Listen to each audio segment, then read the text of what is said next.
Have you ever wondered what happens to the deliveries you make? The ones that seem too strange, too wrong to explain. This series reveals the chilling truth about deliveries gone terribly wrong, where the package is only the beginning of the nightmare. Being a delivery driver wasn't an exciting job, but it paid the bills. For Mark, it was just another ordinary night, another round of packages to drop off before heading home. But when his manager handed him a strange, old-looking catalog along with his usual delivery list, something about it felt wrong. The client wants this delivered with their order. No questions, just drop it off, his manager said, barely looking up. Mark didn't think much of it at first. He had delivered all kinds of weird things before. But as he glanced at the catalog resting on the passenger seat, a chill ran down his spine. The cover was faded, the edges torn, and the title barely visible under years of dust. It was called the Cursed Catalogue. Mark drove through the quiet streets, checking his GPS for the address. The package and the catalog were both meant for a house on the outskirts of town, a place he had never been to before. It was a long drive, and with each mile, an uneasy feeling settled in his chest. When he arrived, the house was in complete darkness. No porch lights, no sign of movement inside. He knocked on the door, holding the package under one arm and the catalog in the other. No answer. Delivery for, Mr. Holloway. Mark called out. Still no response. The air around him felt heavy, like the silence was pressing down on his skin. Just as he was about to turn away, the door creaked open. A frail hand, pale and bony, reached out from the darkness, snatching the catalog from his grip. Before Mark could even react, the door slammed shut. Something about the way that hand moved, the way the fingers curled around the catalog, sent a shiver down his spine. He hurried back to his truck, shaking off the unease. It was just another delivery. Just another weird customer. Or so he thought. The next day, Mark was called back to the delivery hub earlier than usual. His manager looked irritated, tapping his fingers on the desk. That catalog from last night? The client called. Said you gave him the wrong one, he said. Mark frowned. No way. I delivered exactly what you gave me. His manager sighed, shoving another identical-looking catalog into his hands. Take this one back. And check your truck. Maybe you left the first one behind. Mark took the catalog and returned to his truck, feeling a strange tension in his gut. He knew for a fact he had delivered the right one. But when he opened the passenger seat, there it was. The same old, worn-down Cursed Catalogue he had supposedly dropped off last night. His stomach twisted as he flipped through the pages. It was filled with photographs. Delivery workers, just like him, all standing next to their trucks, holding packages, smiling at the camera. But something felt wrong about their faces. Their eyes were too hollow, too lifeless. And then he saw the name under the last photo. It was his. His own picture, staring back at him, with today's date printed underneath. His breath caught in his throat. He didn't remember taking this photo. He didn't remember ever posing for anything like this. He slammed the book shut, his hands shaking. Something was very, very wrong. Mark needed answers. He searched the names from the catalog online, hoping they were just stock photos, some kind of old company record. But his blood ran cold when the search results loaded. Every single person listed in the catalog had one thing in common. They were all missing. Some had disappeared years ago, some as recently as last month. All of them were delivery drivers, just like him. The news articles had no clues, no suspects, no evidence of where they had gone.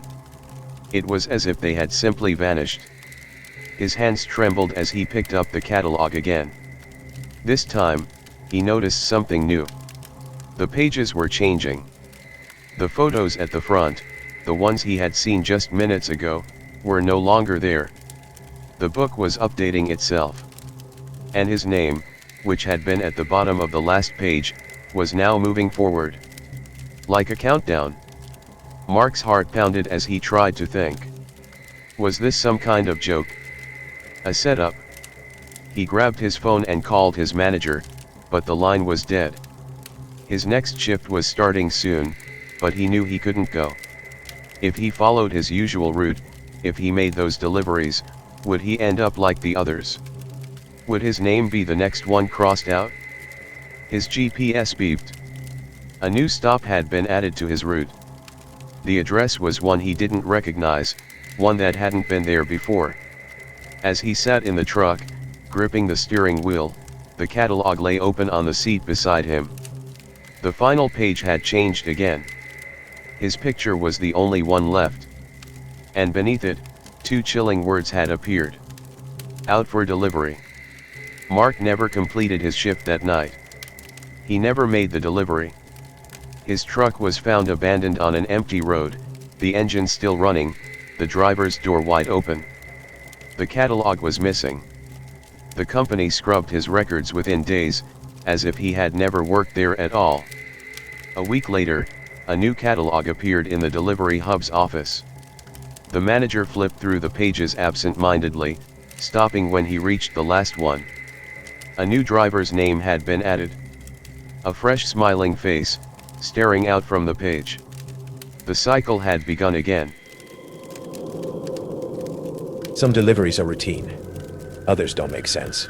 For Eric, a late-night delivery driver, most jobs were simple. Pick up, drop off, move on. But when he was given a package with no return address, and strict instructions to deliver it to room 404 of the Blackwood Grand Hotel, something felt off. That hotel didn't exist anymore. It had been torn down years ago after a tragic fire. There was nothing left but rubble and a vacant lot. Yet the delivery details were clear. Room 404, Blackwood Grand Hotel. No sender, no contact information. Just a heavy, sealed box and a warning from his manager. Don't ask questions. Just drop it off and leave. Eric should have refused. He should have ignored the order and gone home. But he didn't. And that was his first mistake. The box was unmarked, wrapped in plain brown paper, heavier than it looked. As Eric placed it in the passenger seat of his truck, he felt a strange sensation, like static electricity in the air. The moment he started the engine, his radio crackled, filling the cabin with distorted voices. He turned the dial, but every station played the same thing. A low humming static, beneath it something else. A whisper. He's coming. Eric's stomach twisted. He shut the radio off, trying to shake the unease creeping into his bones. He glanced at the package. For a split second, he swore he saw the paper shift, as if something inside had moved. Eric arrived at the location just before midnight. The Blackwood Grand Hotel had once stood here, a towering structure built in the early 1900s, famous for its grand architecture and eerie history. But all that remained now was an empty lot, overgrown with weeds, surrounded by a rusting chain-link fence. There was no hotel. Yet as Eric parked the truck, his GPS insisted he had arrived. The map still showed the Blackwood Grand, standing exactly where it had always been. A cold breeze swept through the air, carrying the faint scent of something burnt. The lot was silent, abandoned. Yet as Eric stepped out of the truck, a sound reached his ears. A distant piano, soft notes drifting through the wind, playing a tune he didn't recognize. He turned his head back toward the lot. And in that instant, everything changed. The hotel was there. It hadn't faded in or appeared gradually. One moment, the lot was empty. The next, the building stood before him, its massive structure intact, its windows glowing faintly. But something about the way it looked made his skin crawl. The proportions felt wrong. The windows were too dark, too deep, as if someone was standing behind them, watching. Eric's phone buzzed. A new message appeared on his screen. Deliver the package to room 404. There was no sender, no number. Inside, the lobby was frozen in time. The chandelier above still flickered with golden light, casting long shadows across the polished floor. The front desk stood empty, yet the guest book lay open, its pages filled with names written in old-fashioned script. Eric's eyes flicked down. One name was freshly written at the bottom. His. The elevator dinged. The doors slid open on their own. Inside, there was only one button. 404. The moment he stepped in, the air grew thick and suffocating. The walls of the elevator seemed closer than they should have been. The overhead light flickered violently, casting shadows that didn't belong to him. Then he heard it. A deep, gurgling breath. Not his. The elevator doors opened. The hallway stretched impossibly long. The carpet beneath his feet felt damp. The wallpaper peeled in thick, curling strips. A dim, flickering bulb illuminated the hallway, casting everything in a sickly yellow glow. At the far end stood room 404. The number plate was rusted, the door covered in deep scratch marks. His phone vibrated again. Knock twice. Leave the package. Do not enter. Eric obeyed, his knuckles rapped against the wood. For a moment, silence. Then the door creaked open. Something was waiting inside. The darkness beyond the threshold wasn't normal. It was thick, endless, swallowing all light. A putrid scent hit him, thick with rot and something foul. A whisper drifted out. You brought it back. A long, bony hand reached out from the darkness. Eric dropped the package and stumbled back. The door slammed shut with a force that rattled the walls. His phone buzzed again. Delivery complete. You may leave. His breath came in sharp, ragged gasps. He turned and ran. Behind him, something scraped against the door. Something trying to get out. Eric stepped out into the lobby, his breath coming in short gasps. The chandeliers above flickered erratically. The guest book at the front desk was now closed, and his name had been scratched out. His pulse pounded as he sprinted toward the entrance. The doors, once welcoming, resisted him. He shoved against them, panic rising in his chest. Then, without warning, they gave way. Eric stumbled forward onto cold pavement. When he turned around, the Blackwood Grand Hotel was gone. His truck sat where he had left it, the engine still running. His phone was blank, the messages erased. The package was gone. For a moment, relief washed over him. It was over. Then his radio crackled back to life. The same distorted static filled the cabin, and beneath it, a whisper. See you soon. Eric never spoke about what happened that night. He quit his job, moved to a new town, and tried to forget. But the nightmares followed. Each night he saw room 404, the rusted number plate, and the door waiting for him to return. The whispers never stopped. Months passed. One evening, he found a package at his doorstep, wrapped in familiar brown paper, with no return address. His hands trembled as he turned it over. 2 words were scrawled in faded ink. Final delivery. The air in his apartment thickened with the scent of rot. His walls peeled. The floor turned damp. A rusted plaque hung beside his door. 404. He wasn't home anymore. He never had been. Inside the package was a photograph of him, standing in front of his apartment, smiling, holding the package. But his eyes were wrong. A whisper crawled into his ear. You never left. The lights went out. Some deliveries were routine. Others were forgettable. But apartment 6B at 917 Holloway Street was neither. Every time Daniel, a late-night delivery driver, arrived at the address, he heard the same thing. A whisper, faint, almost drowned out by the wind. A voice just beyond his reach. Help me. It was never loud, never urgent, just persistent. The first time, he thought it was his imagination. The second time, he convinced himself it was a prank. But after weeks of deliveries, always to this empty, darkened apartment, he knew something was wrong. No one ever answered the door. No lights were ever on. But the whispering never stopped. Daniel pulled up to 917 Holloway Street, his headlights cutting through the fog that clung to the crumbling apartment building. The place looked abandoned. Graffiti-covered walls, boarded-up windows, a rusted fire escape barely hanging on. Yet, someone was still placing orders. He climbed the stairs, package in hand, and knocked on apartment 6B. Silence. Then, just like before, the whisper returned. Please, help me. His heart pounded as he turned his head, trying to pinpoint the voice. It sounded close, Too close, as if someone was standing right next to him. But the hallway was empty. Swallowing his nerves, he set the package down, took a quick photo for proof of delivery, and left. But as he reached the stairwell, his phone vibrated. A notification. Photo delivery failed. Frowning, he checked the screen. The photo was corrupted. All he could make out was the blurry outline of the package on the floor and something else. A shadow, standing just behind him. Daniel couldn't let it go. He pulled up the order history, scrolling through months of deliveries. Same address, same apartment, different names. None of them matched any tenant records.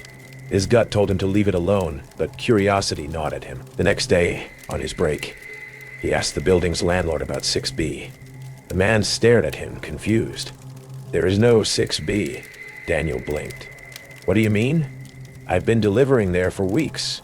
The landlord shook his head. "That unit was sealed off 10 years ago. There was a fire. No one has lived there since." Daniel felt a cold wave of nausea wash over him. "Then who the hell has been placing these orders?" The landlord's face darkened. "What orders?" Daniel opened the app to show him. The order history was gone. Every record of 917 Holloway Street, apartment 6B, erased. That night, Daniel told himself he was done. No more deliveries to Holloway Street, no more ghosts or whispers. He locked his doors, put on a movie, and ignored the creeping dread in his stomach. Then his phone buzzed. A notification. New delivery request. He stared at the screen, his blood running cold. 917 Holloway Street, apartment 6B. But this time, there was a message attached. "I know you can hear me." Daniel dropped the phone. His breathing was ragged, panic clawing at his chest. Then, from the dark corner of his living room, the whisper returned. "Please, help me." His apartment door creaked open. Daniel didn't remember driving back to Holloway Street, but suddenly he was there, standing outside the ruined building, a final package in his hands. His body moved on its own, his mind screaming to stop. He climbed the stairs, each step heavier than the last. 6B's door was open. Inside, the apartment was charred and ruined. Blackened walls, a collapsed ceiling, the faint scent of something burned lingering in the air. But in the center of the room, untouched by time, was a single wooden chair, and on it sat a man, bound and gagged, his eyes wide with terror. Daniel stumbled back, choking on a scream. He recognized the man. It was him. The bound Daniel thrashed, shaking his head violently, trying to warn him. But Daniel couldn't move, couldn't speak. The whispering filled his head, growing louder, deafening. His vision blurred, his limbs turned to stone. The figure in the chair shuddered, convulsing violently before his body collapsed into dust. The package fell from Daniel's hands. The whisper spoke one last time. "Thank you for taking my place." His body locked up. His mouth wouldn't move.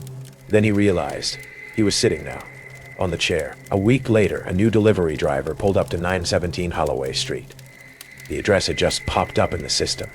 The building was still abandoned, but the order was marked urgent. He sighed, climbed the stairs, and knocked on apartment 6B. Silence.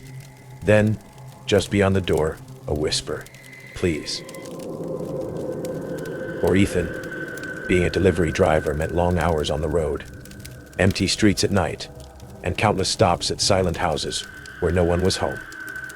He was used to working alone, or so he thought. Lately, he had started noticing something strange, the feeling of being watched. At first, it was just a sensation, a creeping unease at the back of his mind. Then, things got worse. Footsteps in empty alleys, a shadow that never quite lined up with his own. His reflection in the truck's mirror that lingered a little too long after he had turned away. Ethan wasn't alone, and whoever, or whatever, was with him never made a sound. It started with the photos. As part of company policy, Ethan always snapped a picture after leaving a package.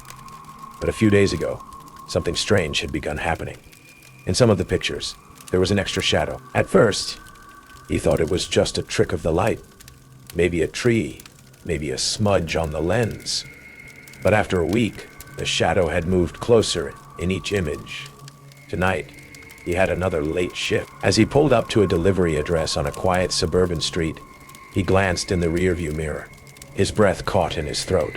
There was someone in the back seat. Ethan spun around, but the back seat was empty. His heart pounded. Maybe he was just exhausted. Maybe he had imagined it. He shook his head, grabbed the package, and stepped out. As he reached the doorstep, he took his usual proof of delivery photo. The camera flashed. His phone screen showed the image, and there it was again.